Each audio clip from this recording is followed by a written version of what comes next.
ఈరోజు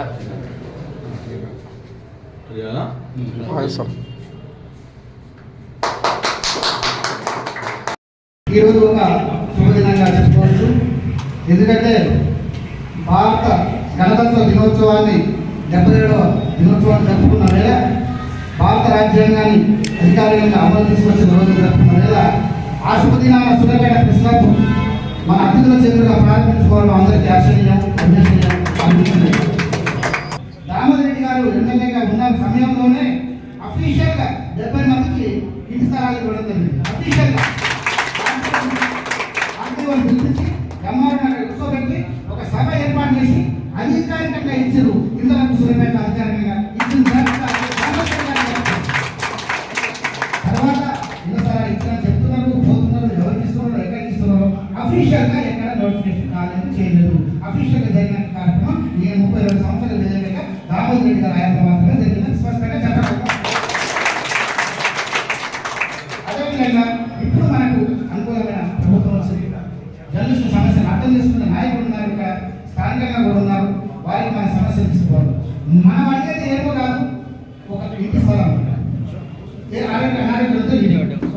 ఒక ఓటు కన్నా చూడండి, జర్నలిస్టుని ఒక ఓటు ట్యాంక్ కన్నా చూడండి. మేము మనం పాలకులు ఓట్లు చేసుకుంటున్నాం, పాలకులకు అనుకూలంగా ఉంటున్నాం, పాలకులు ప్రజలకు వారధిగా ఉంటున్నాం, సమస్యలు తీసుకొస్తున్నాం. మీరు పెద్దలందరూ ఆలోచించి ఒక వేరే పాజిటివ్ ప్యాక్తో మన తర్వాత కలవడం జరుగుతుంది. ఈ విషయంలో సహకరిస్తాను. ఆ సౌకర్యంలో మనకి ఇక్కడ స్థానిక నాయకత్వం ఉందని నేను అభ్యసిస్తూ అనుకుంటూ తప్పకుండా మీ యొక్క సహకారం కావాలని ఈ అవకాశం ఇచ్చిన ధన్యవాదాలు చేస్తుంది. సూర్యాపేట జిల్లా చరిత్రలోనే, ఉమ్మడి జిల్లా చరిత్రలోనే, నల్గొండ ఉమ్మడి జిల్లా చరిత్రలోనే అఫీషియల్గా మొట్టమొదటిసారి మనకి ఇంటి ఇచ్చిన జర్నలిస్టులకు రామరెడ్డి దామోదర్ రెడ్డి గారు తప్ప ఎక్కడ కూడా ఏ ఎమ్మెల్యే గారు కానీ మినిస్టర్లో కూడా గతంలో చేసి కూడా ఎవరు ఇవ్వలేకపోయినారు. ఒక సాహసం చేస్తున్న రామరెడ్డి గారు ఇప్పుడు కూడా మన పార్టీ మనకు అధికారంలోకి వచ్చినాక మాకు అదే దామోదర్ రెడ్డి గారు ప్రెస్ క్లబ్కు స్థలం కూడా కేటాయించడం జరిగింది. అది కూడా అధికారికంగా ఇచ్చారు. అనధికారికంగా మేము ఇవ్వలేదు, ఎక్కడ మేము ఆక్రమించుకోలేదు, సాగు చేయడం జరిగింది. సో దాన్ని దయచేసి దాన్ని పూర్తి చేస్తారని మన అధినాయకత్వాన్ని జర్నలిస్టు తరఫున కోరుకోవడం జరుగుతుంది. ఇప్పుడు ఒక 2 విషయాలు చెప్పవలసిందిగా టెన్టీవీ రాంబాబు గారిని కోరుతున్నాం.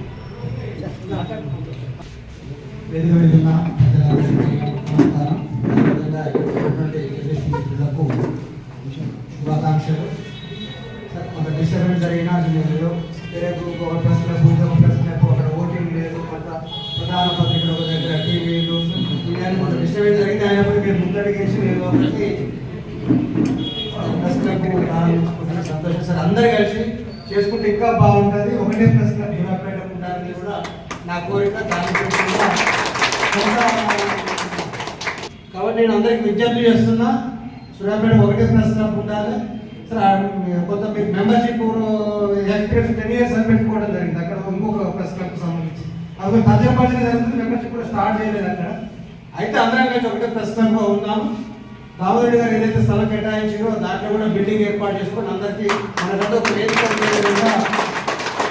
ఒక వివరాలను మనం కాపాడుకుంటూ జర్నలిజాన్ని ముందుకు తీసుకుపోతాం. ఈ అవకాశం ఇచ్చినటువంటి అందరికీ ధన్యవాదాలు తెలియజేసుకుంటూ ప్రెస్ క్లబ్ ఏర్పాటు చేసినటువంటి మిత్రులందరికీ కూడా శుభాకాంక్షలు తెలియజేస్తున్నాం. భూపతిరావు గారు మాట్లాడాల్సిందిగా వేదిక అలంకరించిన ప్రజలకు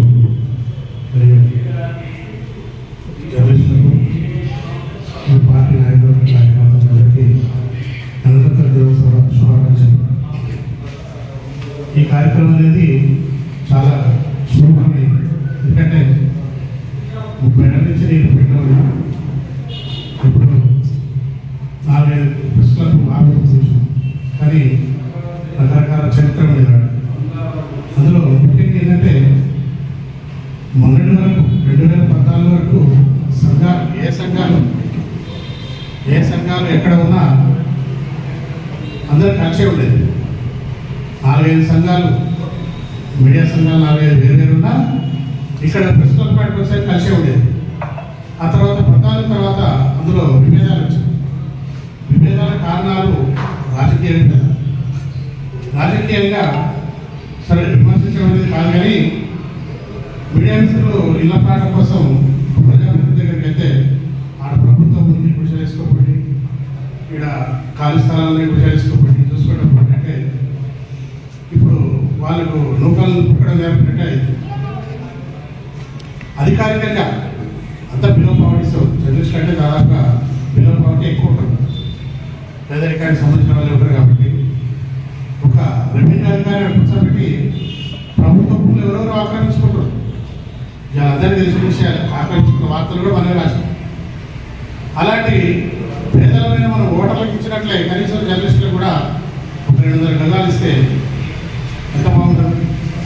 ఆ విషయం ఎన్నోసార్లు ఒక ప్రజాప్రతినిధి దగ్గరికి వెళ్తే అక్కడ గుట్ట దగ్గర నుంచి ఆక్రమించుకోండి, కృషి చేసుకోండి, ఒక్కొక్క విలేకరి అప్పులు చేసి లక్షలు పెట్టి కృషి చేసుకుంటూ తెల్లారి పెట్టుకోవడం. ఇది ఎవరు బాధ్యతకి ఇవాళ అప్పులు ఎవరు పెట్టిస్తారు అంటే రాజకీయ నాయకులు వారికి తోచింది చేసి తర్వాత వాళ్ళు ఇబ్బంది పెట్టడం అనేది ఎంతవరకు సమంజసం. ఇవాళ ఆర్డీఓ గారి దగ్గర కూర్చొని ఎక్కడెక్కడ గవర్నమెంట్ స్థలాలను చూసి ముఖ్యంగా అక్రిడేషన్ జర్నలిస్టులు అందరికీ ఇవ్వాలనుకుంటే సూర్యపేట పెద్ద పట్టణం 2,000 ఎకరాలు ఉంటుంది, ఇవ్వడానికి బాగానే ఉంటుంది. ఎందుకంటే ఆర్డీఆర్ గారు అందరినీ ఒకసారి ఇంట్లో కూర్చోబెట్టి మాట్లాడిన తర్వాత ఆఫీస్కి పిలిపించి ధైర్యంగా ప్రార్థించింది. అసలు రాష్ట్రంలోనే ఒక ఘనమైన చరిత్ర ఉంది. జర్నలిస్టులకు ఇంటి స్థలాలు ఇప్పించడం అనేది ఒక రాష్ట్రంలోనే అధికారికంగా ఇప్పించడం అనేది రాష్ట్రంలోనే ఒక చరిత్ర. ఆ తర్వాత ఎవరు కూడా ఎవరితో కాలేదు. తర్వాత ఆంధ్రప్రదేశ్లో మన ఎంపీ ఈనాడు ఎంపీ శ్రీనివాసరావు గారు ఇప్పించిన తర్వాత అంతవరకు కూడా ఎవరికి కాలేదు. మరి అలాంటి చరిత్రలో సూర్యాపేటలో దాదాపు 10 సంవత్సరాలు రాజకీయ పార్టీలు ఎలాగో ఉన్నాయో జర్నలిస్ట్ సంఘాలు కూడా అలాగే తయారు. అందరినీ ఐకమత్యాన్ని నిలపాలంటే ఇలాంటి పరిస్థితులకు ఒకటి ఏర్పాటు చేయాలని అందరికీ ఆలోచన ఉంది. కాకపోతే కలిసి రావడానికి చాలా వరకు టైం పట్టింది. ఇప్పుడు మన ప్రభుత్వంలో జర్నలిస్టుల ఒకే తాటి మీద నడిపించేందుకు మీ అందరి సహకారం ఒకదానికి పొందుతున్నాం. అతిపెద్ద పర్యటన కాదు, ఎందుకంటే సమస్యలన్నీ తెలిసినాయి కాబట్టి మిమ్మల్ని కూడా ఇబ్బంది పెట్టాం. ఎవరైతే అభివృద్ధి ఎవరికైతే ఏమవసరం ఉందో గుర్తింపు ప్రోగ్రాం ఎవరు కాదు కాబట్టి మా సమస్య కూడా మీరు ప్రభుత్వం దృష్టికి తీసుకెళ్ళి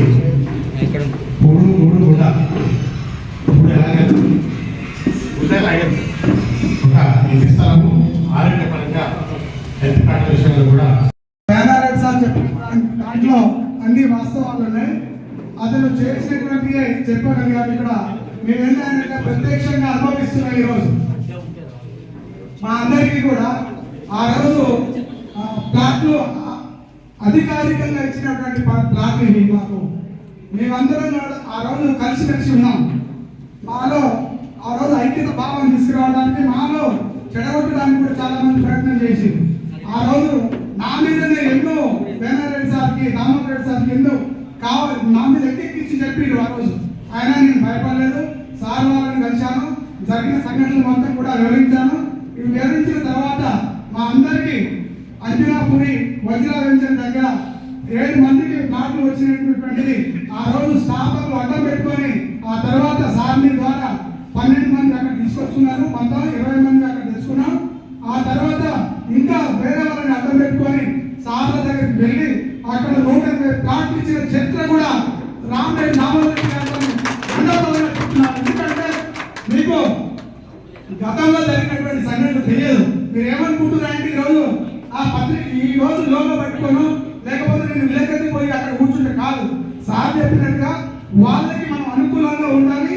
వాళ్ళ యొక్క మనోభావాలకు దెబ్బతీయకుండా మనం జాగ్రత్తగా వాస్తవంగా నిజాయితీగా మన దగ్గర దమ్ము ధైర్యం ఉంటే మనం సాక్ష్యాలను దగ్గర పెట్టుకోండి. వార్త రాసేటప్పుడు మన దగ్గర ఏమి లేకుండా గుడిగా వార్త రాస్తే వాళ్ళు కూడా ఊరుకోరు.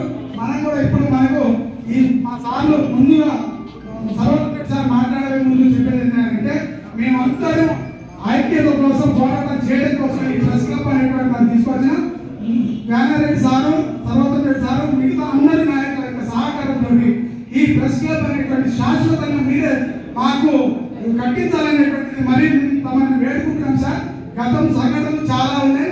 ఇప్పుడు చెప్తున్నాం సార్, మీరే కార్యక్రమాలు పార్టీల ఖచ్చితంగా కూడా మేము పనిచేస్తాం, న్యాయంగా పనిచేస్తామని మరొకసారి మా మిత్రులందరికీ తెలియజేస్తున్నాం సార్. ఇప్పుడు రామరెడ్డి గారి జ్ఞాపకార్థంగా బిల్డింగ్ ఉండాలి. ఖచ్చితంగా ఆ సార్ని మేము మర్చిపోము. ఎందుకంటే అప్పర్ శ్రీనివాస్ సార్ని ఒప్పించి ఆ రోజు సరే మాకు అంత అనుభవం లేకపోవచ్చు, మేము అక్కడికి పోయలేకపోవచ్చు సార్ దగ్గర, కానీ ఈ రోజు సార్ తోటి మాకు సన్నిహితం ఉన్నది. ఖచ్చితంగా వాళ్ళు ఏ మంచి కార్యక్రమం చేసినా కూడా ప్రజల సూచన కోసం ఈ ప్రెస్ క్లబ్ అనేటువంటి దాన్ని మేము ఏర్పాటు చేసుకోవడం జరిగింది. కాబట్టి మిత్రులారా, ఎక్కడైనా సరే మనకు సహకరించేటోళ్ళకి మనం మంచిగా వెనకంగా ఉందాం. ఇతరు రాలేదు, వెనకంగా అతను రాలేదు, భయపడాల్సిన అవసరం లేదు. ఒక్కడే ఏదైనా తిప్పగలుగుతాడు. ఆ రోజు మేము విలేకరులు ఇంతమందికి వచ్చినాయంటే మేము మంచిగా చెడు వేనారెడ్డి సార్ ద్వారా, మేము రామరెడ్డి సార్ ద్వారా తీసుకున్న ప్లాన్ ఈరోజు చెప్పుకోగలిగినాయి. ఈ చరిత్రలో మిగిలిపోయేటువంటి సంఘటనలు మేము మరీ చెప్తున్నాం. ఇంకోటి సార్, మీరు ప్రత్యేకంగా నాన్నగారిని మేమందరం ఎప్పటికీ గుర్తు పెట్టుకుంటాం. మీరు కూడా మా ఏరియాలోకి వచ్చి అప్పుడప్పుడు చూడండి, మాకున్న సమస్యలు కూడా మీరు అర్థం చేసుకొని ఏదైనా సమస్యలు పరిష్కరించాలని కోరుతూ నాన్నగారి జ్ఞాపకార్థంగా రేపటినా ఆ ప్రెస్ క్లబ్ అనేటువంటి దాన్ని మేము మా ఐక్యతను మీ ముందుకు తీసుకొస్తాం. త్వరలో కాకపోతే సమయం పడుతుంది. వాళ్ళందరూ మేము గ్రూపులుగా వేరువేరుగా ఉన్నారు కాబట్టి ఈ మధ్యలో దీన్ని బయటికి తీసుకురావడం కోసం ముందుగా మేము కమిటీ చేసుకోవడం, సార్లను కలవడం, మేము జరిగేటువంటి సంఘటన ప్రతిదీ కూడా దృష్టికి తీసుకొస్తున్నాం. దాంతో పాటు ఇప్పుడు కూడా మాకు ఉన్నటువంటి యూనియన్లను కూడా కలుపుకొస్తాం సార్. మీరు ఖచ్చితంగా మాకు అక్కడే కోరిక సార్ జీవితంలో. ఇక మేము కూడా ప్రెస్ నుంచి ఇక వైద్యులకు కూడా సిద్ధమవుతున్నాం. అదొక్కటి అయిన తర్వాత మాకు కూడా అవసరం లేదు. మేము కూడా 50 సంవత్సరాల దాకా వచ్చినాం. మిగతా కొత్త జనరేషన్ వస్తుంటుంది, వాళ్ళకి అవకాశాలు ఇద్దామనేటువంటి ఆలోచన మాకు ఉన్నది. ఈ ప్రెస్ క్లబ్ ఏర్పాటు కోసం మీ వంతుగా మీరు సహకరించాలని మరీ వేడుకోవద్దు. మీ నాయకత్వం కోసం మేము మంచి వార్తలు అందిస్తామని మరి ఈ సభాముఖంగా తెలియజేస్తూ మా చిన్న ఇప్పుడు